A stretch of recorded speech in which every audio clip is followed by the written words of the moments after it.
Mga bagay na hindi para sa'yo.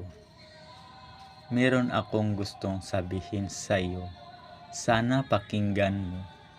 Huwag mong ipilit ang sarili mo sa mga bagay na hindi para sa'yo, sa mga taong ayaw naman sa'yo, at sa mga pagkakataong hindi para sa'yo.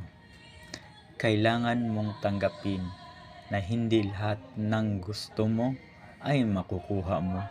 May mga bagay na Diyos lang ang nakakaalam kung para sa'yo, para sa'yo. Maniniwala akong God has best plan for you. Magtiwala ka lang, always keep the faith. Paalala, simple lang naman ang sikreto para maging masaya.